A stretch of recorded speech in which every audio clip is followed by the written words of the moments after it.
안녕하세요. 분자 세계의 아주 정밀한 수술, 바로 화학 선택성에 대해서 한번 제대로 파헤쳐 보겠습니다. 이 복잡한 분자 속에서 말이죠. 어떻게 우리가 원하는 부분만 딱 골라서 바꿔낼 수 있을까요? 그 비밀을 지금부터 알려드릴게요. 자, 분자를 하나의 굉장히 정교한 기계라고 한번 상상해 보세요. 만약 이 기계의 특정 부품 하나만 딱 교체한다면 다른 부품들은 진짜 전혀 건드리지 않고 그게 가능할까요? 이게 바로 화학자들이 매일 마주하는 뭐랄까 분자 수술 같은 아주 고도의 정밀 작업이라고 할 수 있습니다. 이 분자를 한번 자세히 들여다 보시죠. 왼쪽 부분을 보면 NH2라는 게 있고 오른쪽에는 OH라는 또 다른 부위가 보이죠. 화학에서는 이런 반응이 일어나는 지점을 작용기라고 부르는데요. 쉽게 말해서 분자에 달린 서로 다른 버튼이라고 생각하시면 돼요. 우리의 목표는 이 두 버튼 중에서 딱 하나만 정확하게 누르는 겁니다. 다른 버튼은 절대 건드리면 안 되고. 네, 바로 이겁니다.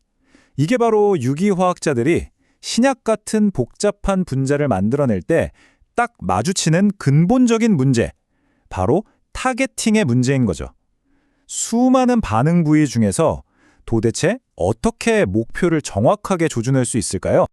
그리고 이 어려운 문제에 대한 해답이 바로 오늘의 핵심 개념, 화학 선택성입니다. 어떤 시약을 딱 넣었을 때 여러 개의 작용기 중에서 오직 하나하고만 선택적으로 반응하게 만드는 기술이죠. 이게 가능해야만 우리가 원하는 분자를 아주 깔끔하고 효율적으로 만들 수 있거든요. 자, 그럼 화학자들은 이 타겟팅 문제를 어떻게 해결할까요?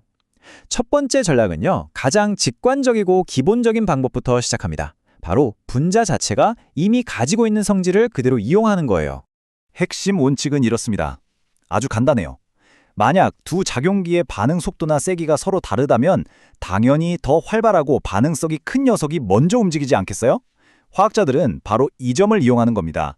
어떻게 보면 분자 스스로가 정답을 알려주는 셈이죠. 이 슬라이드를 보시면 그 차이가 확 느껴지실 겁니다. 왼쪽에 질소랑 수소로 이루어진 아민기 NH2는요, 보시는 것처럼 반응에 굉장히 적극적인 아주 활발한 친구입니다. 그런데 오른쪽에 산소랑 수소로 이루어진 페놀기 OH는 상대적으로 좀 얌전한 편이죠. 이 둘의 성격 차이가 바로 우리가 공략할 수 있는 실마리가 되는 겁니다. 자, 실제 반응을 한번 보실까요? 왼쪽 출발 물질에는 NH2와 OH가 둘 다 있죠.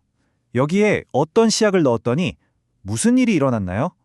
오른쪽 최종 결과물을 보면 더 활발했던 NH2만 반응해서 모양이 바뀌었고 상대적으로 얌전했던 OH는 아무런 영향도 받지 않고 그대로 남아 있습니다.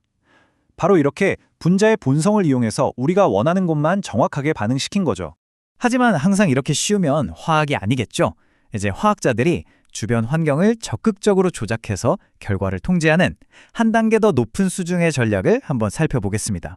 자, 이런 상황을 한번 생각해 봅시다. 아까와는 정반대로 우리가 원하는 건 저 얌전한 페놀기를 반응시키는 거예요. 근데 활발한 아민기가 계속 끼어들어서 방해하겠죠? 이럴 땐 도대체 어떻게 해야 할까요? 자, 여기서부터 정말 흥미로워집니다. 바로 pH를 조절하는 건데요. 사이클로메트케인이라는 약물을 합성하는 과정인데 여기에 염기를 조금씩 넣어서 pH를 높여주면 마치 스위치를 하나씩 켜는 것처럼 분자의 특정 부위가 활성화되기 시작합니다. 여기 보세요. 염기를 넣어서 pH를 10 이상으로 확 높였더니 분자에 어떤 변화가 생겼나요? 원래는 얌전했던 페놀기의 산소 부분이 은전하를 띤 RO- 형태로 바뀌면서 갑자기 가장 반응성이 큰 공격수로 변신해버립니다. 이렇게 환경을 바꿔서 반응성의 순서를 우리가 원하는 대로 뒤집어버리고 결국 우리가 원했던 반응을 정확하게 이끌어내는 거죠. 정말 영리한 방법 아닌가요? 자, 이제 화학자의 무기고에 있는 가장 정교하고 강력한 도구를 소개해드릴 시간입니다. 이름하여 보디가드 전략입니다. 때로는 더 까다로운 문제에 부딪히기도 합니다. 이 반응을 좀 보세요. 왼쪽의 분자가 반응해서 중간 생성물을 만들었습니다. 여기까지는 좋아요. 근데 문제가 생겼어요. 이 중간 생성물이 원래 출발 물질보다 반응성이 훨씬 더 커져버려서 가만히 놔두면 또 다른 분자랑 반응해 우리가 전혀 원치 않는 최종 생성물을 만들어버리는 겁니다. 이걸 어떻게 막을 수 있을까요? 바로 이럴 때 보기라는 해결사가 등장합니다. 보기는 말 그대로 분자 보디가드예요. 우리가 너는 잠시 반응하지 말고 가만히 있어 라고 하고 싶은 작용기에 임시로 딱 달라붙어서 그 부위를 안전하게 보호해주는 역할을 하는 거죠. 이 전략은 아주 우아한 3단계로 이루어집니다. 첫째, 반응하면 안 되는 곳에 보디가드를 붙여서 보호하고요. 둘째, 이제 안전해졌으니까 우리가 원래 원했던 것을 반응시킵니다. 그리고 마지막으로 임무를 마친 보디가드를 떼어내 보호 해제하는 거죠.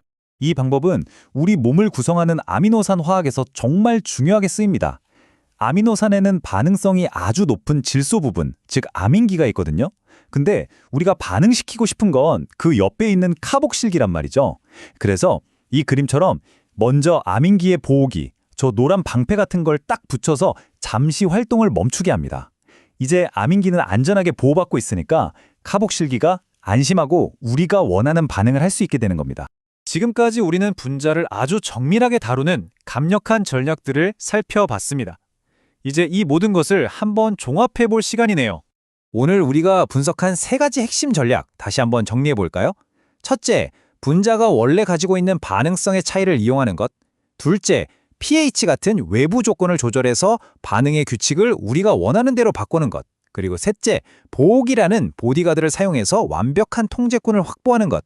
바로 이러한 전략들 덕분에 화학자들은 복잡한 구조의 신약을 개발하고 또 새로운 기능의 소재를 만들어내는 등 우리 삶에 정말 필수적인 분자들을 설계하고 창조할 수 있는 겁니다.